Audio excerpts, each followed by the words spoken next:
5 o'clock in the morning. It's between 2 and 3 degrees. The equipment weighs 14 kilograms. The nearly full moon will make it easier to navigate through the forest. Let's go.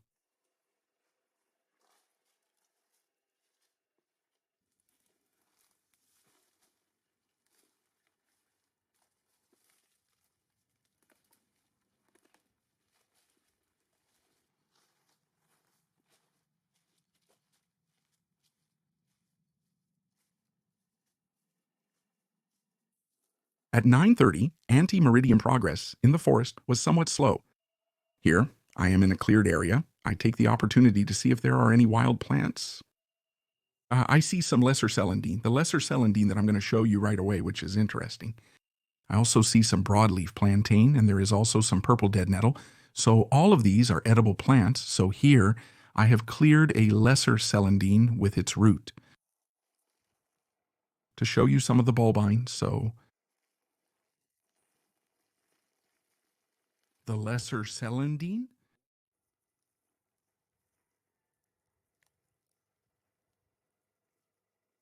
You have these bulbils here, which at this time of the year are perfectly edible. Before flowering, after flowering, you have an alkaloid that develops, which is a little bit toxic, so we're going to avoid it. On the other hand, before flowering, you can collect these bulbils up to a handful. You should not eat it in large quantities. Boil it, and it has a very good nutty taste. So at this time of the year, it's really an interesting plant because it's full of starch, slow sugars, so it's interesting.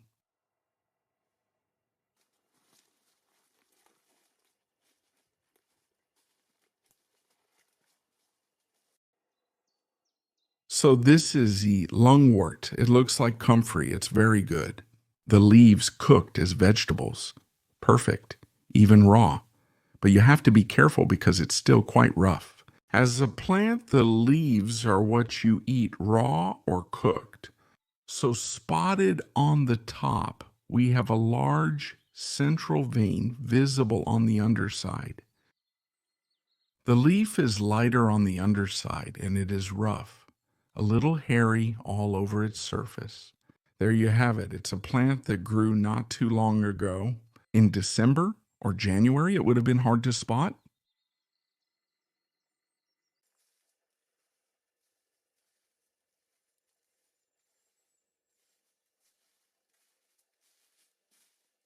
So here I am in a very beautiful oak forest, and I noticed that there are many oak regrowths. Unfortunately, these regrowths are a year old. Apparently, there were no acorns this year. If there had been, we could have proven sprouted acorns, which would have been a good source of food. In oak forests, depending on the region, acorns alternate from one year to the next. So here, when I take the regrowth, generally, there is an acorn at the end, well, what remains of it, and it's hardly exploitable. Anyway, these parts have lost almost all of their nutritional quality, let's say. So I'm going to have to fall back on something else because that's one of the points I was counting on to feed myself. So here I see a nice foot of sorrel. All sorrels are edible. This is the large leaf sorrel, presumably. This is what we call patience, wild patience too. So patience, wild patience in this case. Easy to spot with its red vein. The leaves are still very young. They will grow. So it's very good as a vegetable, boiled in several waters if it's too bitter. So it's full of vitamins A, B, C. There's chlorophyll, minerals, so don't overdo it, like many wild plants, but it's a very good vegetable.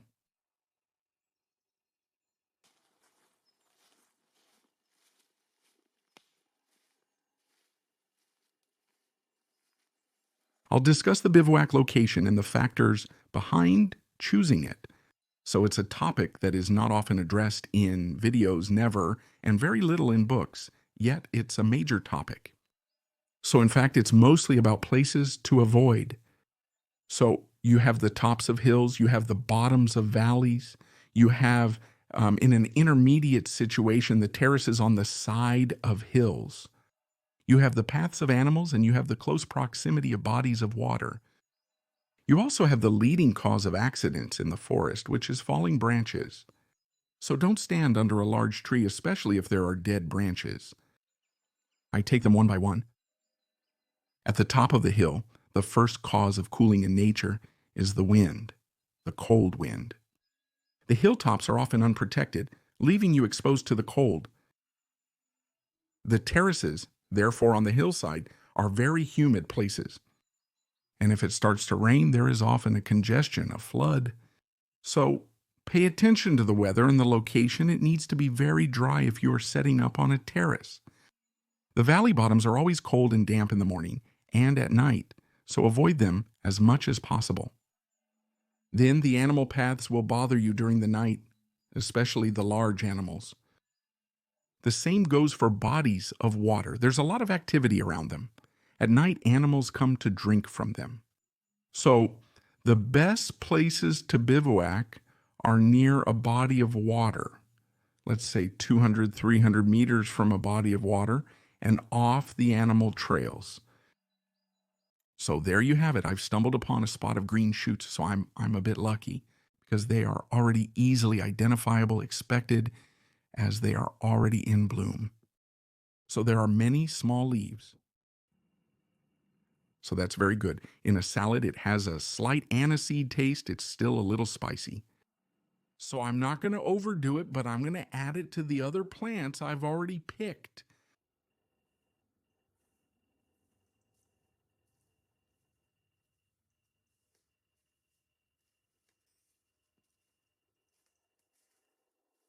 So here I'm in an area where there are many chestnut leaves on the ground, and there are a lot of chestnut regrowths.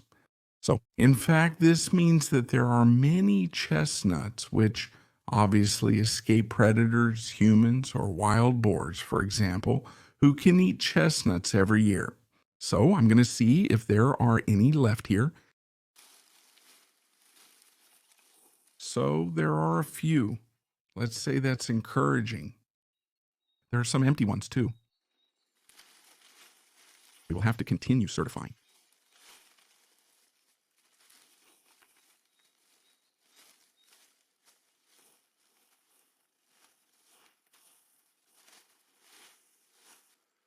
So they are not very big. It's really wild chestnut. But well, there are a few of them.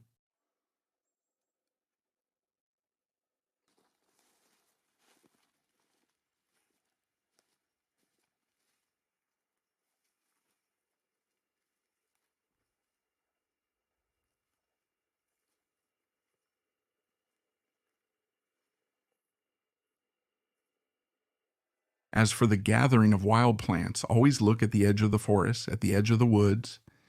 That's where you will have the greatest variety of edible plants. Then, when you decide to consume the plants, never consume plants that you have not clearly identified. In fact, even if it's counterintuitive, always start by finding out about the toxic and deadly plants of the concerned region. When you start eating wild plants, don't eat them in too large quantities. If that happened to you, you could go into shock. You always have to get used to it, get your body used to eating plants that are very nutritious, absolutely edible, but you really have to eat them in moderation. At first, once you're used to it, you can really consume it regularly and in quantity without any problem.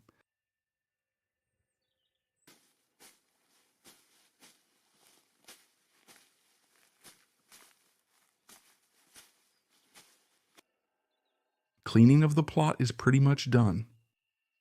Now I'm going to set up the small tent.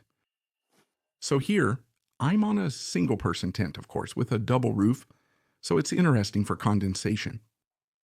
And it weighs 1.2 kilograms, 1.5 kilograms. I've tested it through so many heavy rains, and it's completely waterproof, so it's a good model. So, I put an insulating layer under the tent. That's when I put it. So now I'm going to make a pit fire with a vent. This allows the fire to breathe, to boost it, and to have the most discreet fire possible.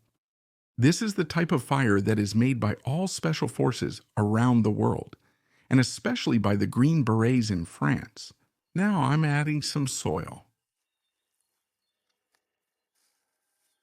on the pieces of wood that I've arranged there in order to create a real one. Finally, there's a small tunnel, and that's the vents for the air intake.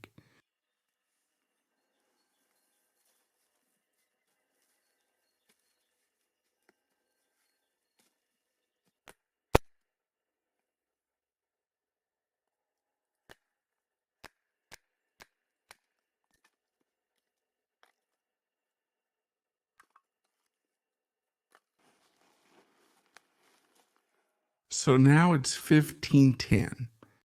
I've pretty much finished the picking, so I've got the chestnuts. I've also picked up a branch from a resinous tree, a conifer. It's Norman, apparently. This will make me a good herbal tea.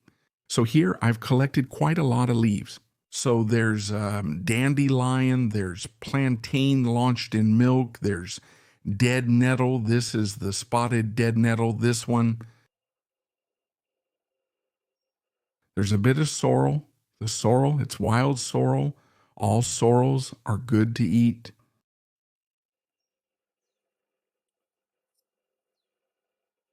There are dandelion leaves. There are a lot of little dandelions that I've tasted, which are very good. There's even a bit of clover. Clover is edible. You shouldn't eat it in large quantities, but clover is edible. So there's a bit of clover too. So here I have a good one. A good possible soup. So here I'm going to start. I'm going to start cooking quite early because as a result, I'm already quite hungry. The fatigue is already making itself felt.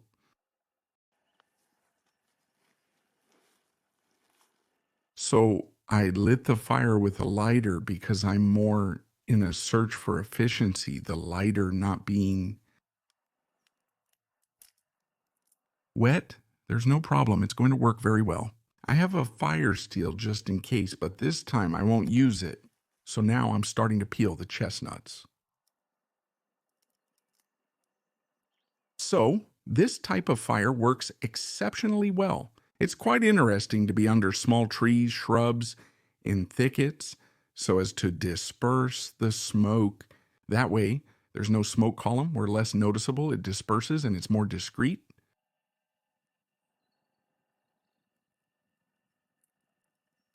So the chestnuts, it turns out that quite a few of them are rotten when opened.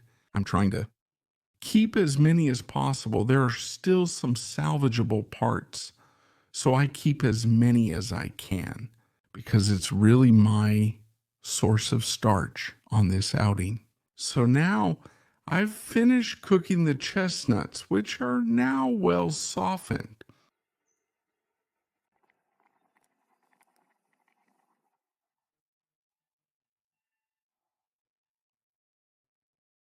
There's water, cooking water, that's full of starch. So I'm going to drink that because really it's going to give me strength and it's going to warm me up.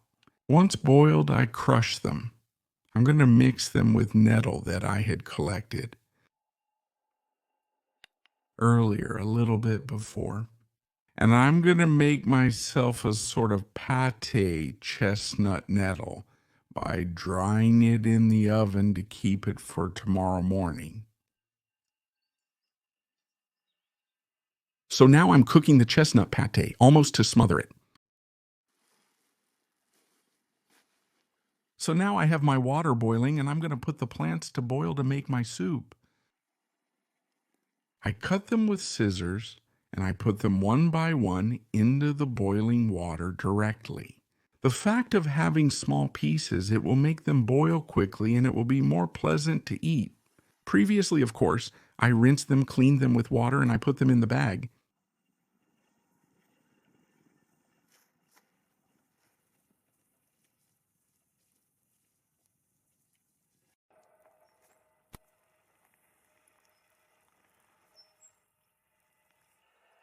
I finally chose to make this little meklan, that is to say, this mixture of plants and spinach, rather than in soup, because I just drank the conifer herbal tea, so we'll straight up taste of spinach, straight up taste of spinach.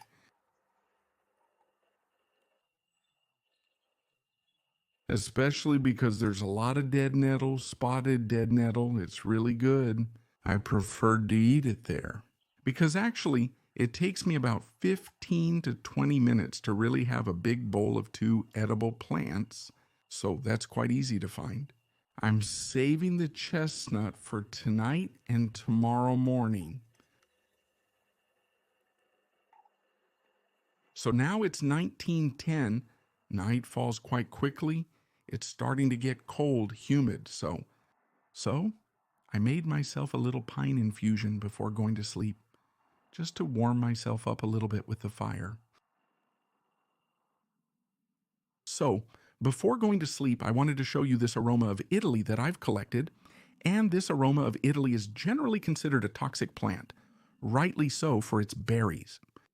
On the other hand, the roots are perfectly edible, but they must be cooked in several waters. They should not be eaten raw. However, they contain a lot of starch, which is very, very nourishing. So, very interesting. The aromas in general, but the aroma of Italy in particular, very, very good as survival food. So here I am 10 meters from the camp and the fire is working very, very well. I just made my herbal tea, and you see, this type of fire is very, very low visibility. In fact, even at night.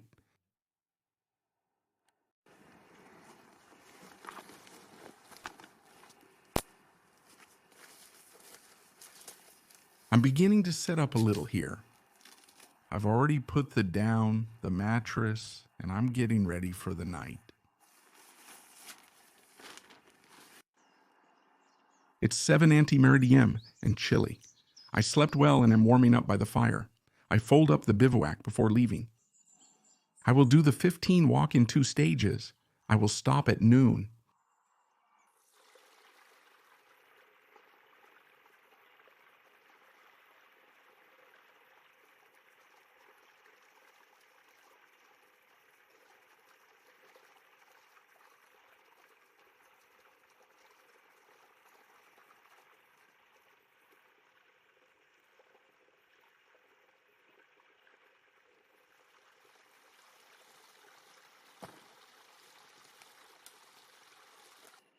At this point in the video, I'm going to show you how I efficiently and quickly collect drinking water in the canteens.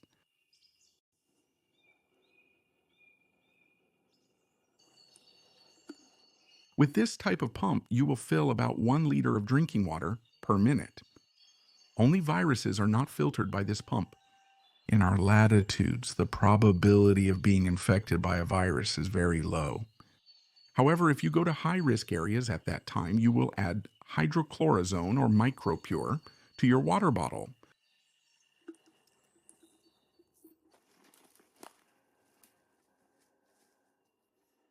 A clarification about wearing a backpack, because we hear a lot of things.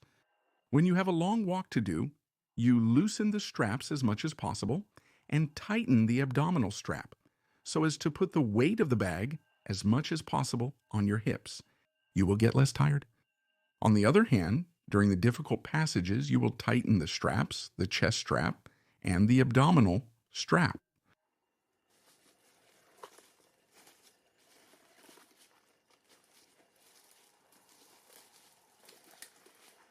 For lunch, I'm going to eat nettles, because I've spotted quite a few by the side of the stream. So it's important to know that nettles are interesting because you can eat them raw, no need to cook them. Generally, we harvest the 4 leaves at the tops and we can eat them raw. It has a slight taste of cucumber, it's very refreshing, so no problem. You should know that nettles contain a lot of proteins, a lot of organic acids, a lot of vitamins, a lot of mineral salts, a lot of lipids, a lot of chlorophyll, tannins, mucilage. So we have real energy bombs at our disposal. For example, there is 7 times more vitamin C than in an orange, and from memory, 3 times more iron than in spinach. So we have a real nutritional bomb, an energy bomb at our disposal, which we would be wrong to deprive ourselves of.